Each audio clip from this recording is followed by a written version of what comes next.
brand reputation is really critically important for business success, and particularly in today's changed marketplace where there's low trust and there's talent shortages across multiple industries. People really need to build a brand that people value and that they trust. As Gary Vaynerchuk says, reputation is the ultimate currency, and what I say is that revenue does follow reputation. The simple reality is that if you've got a good reputation, that's good for business, and the research shows that those companies with a strong positive reputation have a lot of things going for them, a lot of benefits. They tend to attract and retain the best talent. They have greater negotiating power when it comes to finance. They have more loyal customers, higher perceived value, and not only that, they tend to have the benefit of the doubt in times of crisis. So that's a really interesting thing for those companies with high positive reputations.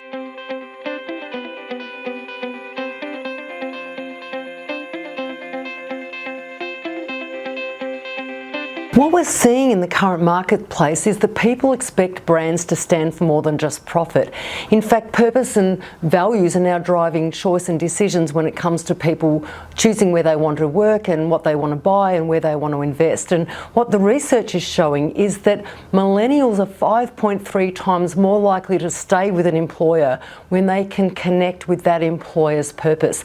And similarly, non-millennials are 2.3 times more likely to stay when they can connect with purpose. So what that means for business owners is that people need to get clear on their brand, what their brand stands for, and connect with a higher purpose beyond just selling a product or service.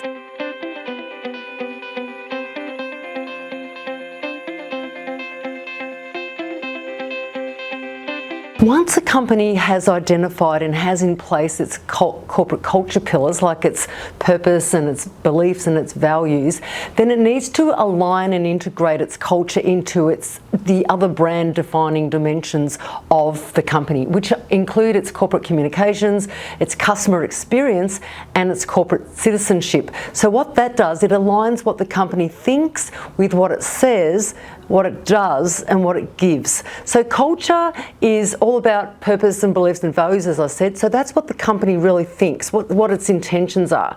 Communications is what the company says through its messages and its brand imagery. Customer experience is the actual delivery of the product or service. So that's the do part, that's what it does. And the corporate citizenship is what it gives through its corporate social responsibility activities, or as it's more mainstream defined these days as ESG.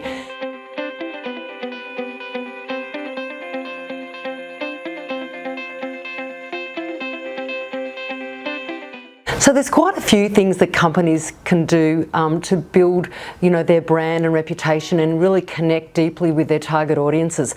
The first is to humanise your brand. We've got to remember that communication is about connection, not information. So it's about applying a relatability lens over your communications. Think about the reader, accessibility, using plain language, not jargon language, but, really connect with people. Let there be, symmetrical communication so that you're not just pumping out information, but you're actually listening to your employees and to your customers and other stakeholders. As part of humanising your brand, people also want to know you care, particularly in today's, there's lots of turmoil and turbulence going on in the external environment. So people want brands to know that they care for their employees, they care for their customers, and they care for the communities that we all share.